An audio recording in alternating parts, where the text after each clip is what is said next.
Welcome back to the Crosse Talk PM. I'm Rick Solom. On the phone with me now, calling from, are you in D.C., I'm Tammy? in Washington, D.C., where we have votes this week. U.S. Senator Tammy Baldwin of Wisconsin, a Democrat, one of the two senators here, obviously. Opposing views, I think, between you and Ron Johnson on the SAVE Act. I want to get to that in a minute, but I think one of the things you're fighting about in the Senate right now is about, it's not ICE funding, right? It's DHS funding. These are two different things. No, they're one and the same. The Department of Homeland Security is the federal department which houses ICE, the Border Patrol, as well as a whole bunch of other agencies that aren't really being discussed much right now because the focus is really on ICE, on Border Patrol, and what we have seen in our neighboring state of Minnesota, in the Twin Cities specifically. ICE is operating without sort of rules of engagement, are behaving very chaotically, and we've had 2 U.S. citizens killed since the beginning of the year by ICE agents, including most recently Alex Pretti, who was raised in Wisconsin, graduated from high school in Green Bay, and whose story is being told. But, this chaos cannot be allowed to continue. And we've got to rein ICE in through their funding bill to put basic rules of conduct, like every local law enforcement officer has to live by. ICE should have to live by those too. Common sense. I mean, and I feel like you're asking for kind of the smallest things. Like, tell me if I'm wrong. Isn't it like, you can't wear masks, stuff like that, and you have to have a warrant to go into people's private homes? I mean, Yeah, you can't go busting the doors down with no warrant. That is just absolutely unconstitutional. We shouldn't have to put it into law, but because they are clearly abusing that, we need to. So the things that we are looking at and talking about and demanding from the White House is that people can't be unidentified, masked, armed, untrained agents just roaming people's streets in residential neighborhoods around schools and churches. Look, they need to take the masks off and put their body cams on, and they need to have identification. Second, they need to stop these roving patrols. You don't just send 3,000 ICE agents fanned out over residential neighborhoods in a city looking for people who look different to pick up. They should have warrants and be going after the dangerous criminals that they told us they would be going after. And I think the American public supports that, but that's not what they're doing. And lastly, they should have a code of conduct, rules of engagement that are the basic set of rules by which every law enforcement officer at our state and local level live by. These federal agents, armed and masked right now, untrained, should live by sets of standards also, just like local law enforcement does. yeah, I feel like we don't really care if you go and find the worst of these people and, do whatever you got to do with them.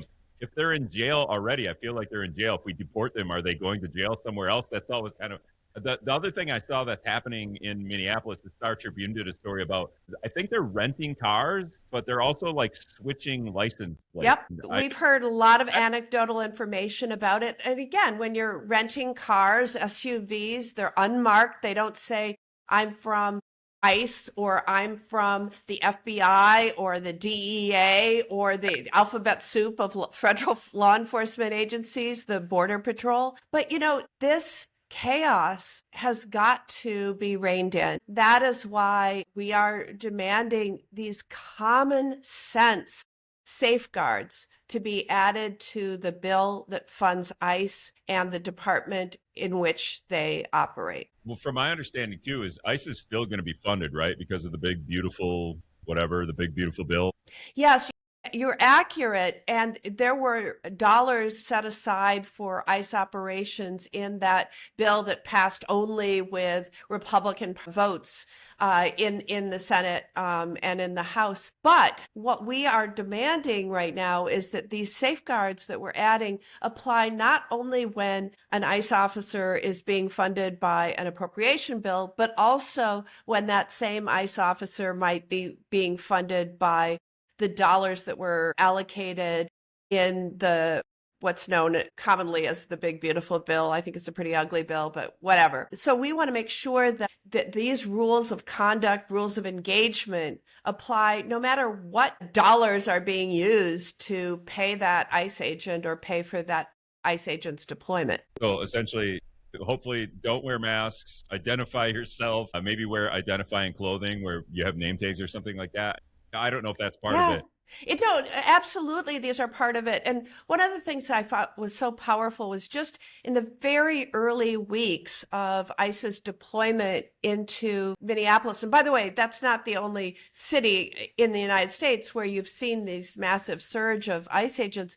They had police chief of Minneapolis on a podcast, and he talked about how basic training, basic protocol, you stop a car, for example, you walk up, you have your badge in full line of sight, and you say, "Excuse me, I'm Officer so-and-so, and this is why I stopped you." And those are just the basic rules of engagement with the public, none of which it seems that ICE is doing. So that's the negotiation headed into, like, the deadline Saturday for this, right? The deadline's midnight on Friday, and we're still early in the week. We have sent the common sense sort of guardrails that I've just been talking about to the White House, and we're asking them to respond seriously. Okay, real quick, I know you got a minute here. SAVE Act, is that something that will pass in the Senate or not? I believe this is the thing that's going to make it harder for married women who change their last names, or whoever changes their last names, to like register to vote, or maybe even just vote in general? Absolutely. So look, I don't believe that the SAVE Act has any chance of passing the Senate. You're talking about a president who just last week said he wanted to nationalize election, take them out of the control of states and localities that in Wisconsin have since the beginning of elections been conducting fair and very accurate elections. This bill called the SAVE Act would make it more difficult to vote. Your surname would have to be reflected, on whatever identification. And so when you're talking about married women who take the name of their husband, oftentimes that doesn't get reflected quickly on their identification. We don't want to disenfranchise people who take their husband's names. I mean, this is crazy, the way in which they are trying to make it more difficult to vote. And then when you take that side by side with the president's threat to nationalize elections, he didn't say in every state, he said in some states, many states, 15 states, right? And then the threat to surge ICE around election locations. You are talking about an administrative effort or an effort on the part of this administration to intimidate voters, and we should never have something like that happen in America. Yeah, that seems illegal. Also, if that's the threat, I feel like that might make more people come out to vote. It might improve engagement in voting. Yeah, well, I do want to say when I watch what's happening in our neighboring state, there are people who are fearful, who are afraid to drop their kids off at school, who are afraid to show up at work because you have, 3,000 masked agents roaming around the city. By the way, the city police force is just around 1,000. So there are 3,000 more ICE agents in the Twin Cities than there are, there's 3 times as many as there are local police officers to keep the peace. That's a pretty scary circumstance. Yeah, that's U.S. Senator Tammy Baldwin. All right, I'll let you get back to work, Tammy. Thank you so much for joining us. Thank you for having me.